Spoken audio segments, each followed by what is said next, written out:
Hispanic Heritage Month is coming and you know you want to do something to celebrate it and recognize it with your students.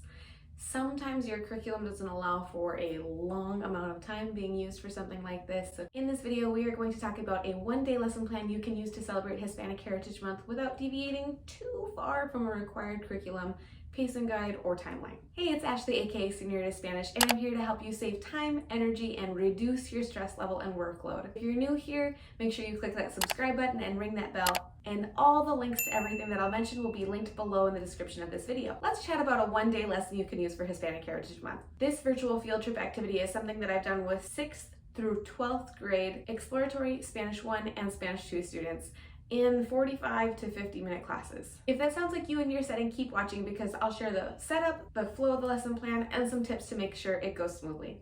So first off, setup. Anytime you're going to use tech in a lesson, you should make sure your district allows access to the website or websites you're going to use. For these virtual field trips, I like to use Google My Maps and YouTube. So you're just going to want to double check and make sure that your district allows access to those things. And ideally, I would recommend that you borrow a student device and check the sites on their device. Sometimes districts allow teachers access to things, but don't allow students. So you check it on your own computer and then you're like, okay, cool, go ahead. And then we do the actual lesson and your kids are like, we can't get to this. Next, if you're going to use the printed handouts, you're gonna wanna make copies of those for your students. Or if you're using the digital versions, you're just gonna wanna make sure that you've shared those through Google Classroom or through whatever LMS your school uses. Check, check, check. Okay, let's talk about the class period itself. When I do a virtual field trip with my students, I like to begin class like normal. For us, this means our start of class routine and then our daily class routine, just depending on whatever day of the week it is. I do have a blog post with more information on our start of class routine and daily routines. I will link that for you in the description of this video. Do you do a daily routine with your students? If so, just comment below with the word routine to let me know this is part of your day too. After the daily routines, which are usually 10 to 15 minutes of class, depending on the day and depending on the routine, I give them the link to the map to explore. Whether I write it on the board or I post it to them in their LMS, I just give them time to go explore. And this is at least 5 minutes, sometimes closer to 10 minutes. I like to do this because if I just give them the map and the handout right away, students tend to look for what they need to find and just go retrieve the information instead of just doing some exploring and discovery, which is half the fun of a virtual field trip. After 5 to 10 minutes of exploring the map, I'll pass out the handouts to them.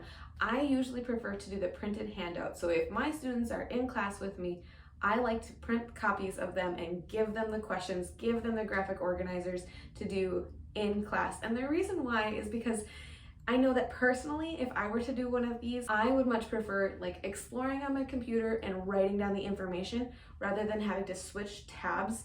Tab to go explore, tab to go record the information, tab to explore, tab to record the information. I think it is much easier to explore and record, explore and record. So that's just what I prefer to do for my students. However, I do like to use the digital version for students who are absent, whether they've told me ahead of time or, I just posted in Google Classroom for any kid who happens to be gone that day. I also choose between the Spanish and English version of the handouts. And this to me just kind of depends on what level my students are, if it's Spanish 1 or Spanish 2, what point in the year they're at and how their Spanish is doing. Sometimes I mix and match and I do the map in Spanish and the questions in English, or Spanish, Spanish, English, English. Again, totally depends on the students and the group that I have that year. While they're going through the map and doing the activities, I like to just hover around the room. I circulate, I interact with them, I talk to them about the information that they're discovering and just kind of get a feel for where is their understanding at? Are they learning new things? Are they understanding what they're reading? Especially if we're doing the map in Spanish and they're recording information, I want to make sure that the ideas that they're getting from the virtual field trip are the correct ones, right? That there's no misunderstandings with the information that they are provided with, and just encourage that sense of discovery that happens as they're exploring the map and discovering the information on their own. So when they're working, they tend to kind of finish all at different times, right? Because some kids will really dig in and watch every single video all the way through. Some kids will, that 5 to 10 minutes of exploring the map, that was good for them. Now they're gonna find the information and get it done, So I do like to have some sort of fast finisher activity for them. It might be a trivia game that I just linked in Google Classroom for them that they're gonna go and then play and see how they can do.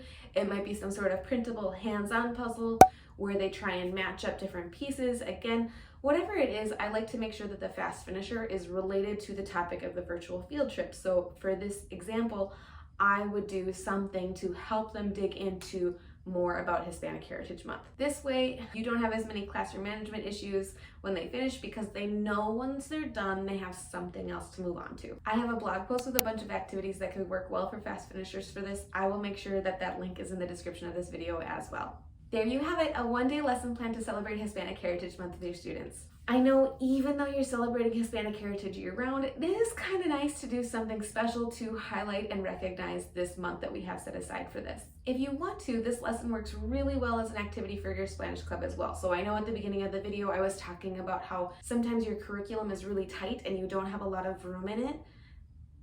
If your curriculum is so tight you don't have any space to add in something like this, bring it to your Spanish club and let your students do it. They will love it.